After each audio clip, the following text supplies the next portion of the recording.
Hi friends, ഇന്ന് നമുക്ക് soybean fry ചെയ്താലോ. അപ്പം നമുക്ക് ആദ്യം തന്നെ സോയാബീൻ തിളച്ച വെള്ളത്തിലിട്ട് നന്നായിട്ടൊന്ന് പിഴിഞ്ഞെടുക്കണം. അതിലേക്ക് നമുക്ക് മുളക് പൊടി, മഞ്ഞൾപ്പൊടി, ഗരം മസാലപ്പൊടി, കുരുമുളക് പൊടി, ഉപ്പ് എല്ലാം ചേർത്തിട്ട് നന്നായിട്ടൊന്ന് മിക്സാക്കി എടുക്കണം. നന്നായിട്ടൊന്ന് എല്ലാത്തിലേക്കും പിടിക്കുന്ന രീതിക്കൊന്ന് മിക്സാക്കിയതിന് ശേഷം നമുക്കതൊന്ന് റെസ്റ്റ് ചെയ്യാൻ വയ്ക്കാം.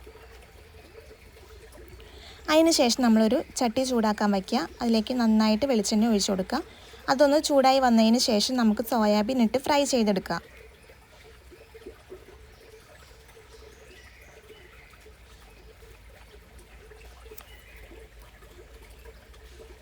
നന്നായിട്ട് ഫ്രൈ ആക്കിയെടുക്കുക. അതിന് ശേഷം നമുക്ക് ആ വെളിച്ചെണ്ണയിലേക്ക് തന്നെ കുറച്ച് പെരിഞ്ജീരകം, കുറച്ച് വെളുത്തുള്ളി അരിഞ്ഞത്, കുറച്ച് കറിവേപ്പില എല്ലാം ഇട്ടിട്ട് നന്നായിട്ടൊന്ന് മൂപ്പിച്ചെടുക്കാം. ഇത് നന്നായിട്ടൊന്ന് മൂത്ത് വരുമ്പോൾ നമുക്കതിലേക്ക് നമ്മൾ ആദ്യം ഫ്രൈ ചെയ്ത് വച്ചിട്ടുള്ള സോയാബീൻ ആഡ് ചെയ്ത് കൊടുക്കാം. സോയാബീൻ നന്നായിട്ട് മിക്സാക്കി കൊടുക്കുക. ആ ഫ്ലേവർ ഒന്ന് പിടിക്കുന്ന രീതിക്ക് നന്നായിട്ട് മിക്സ് ആക്കിയതിന് ശേഷം നമ്മുടെ സംഭവം റെഡി ആയിട്ടുണ്ട്. എല്ലാവർക്കും ഇഷ്ടമായെങ്കിൽ ട്രൈ ചെയ്യണേ.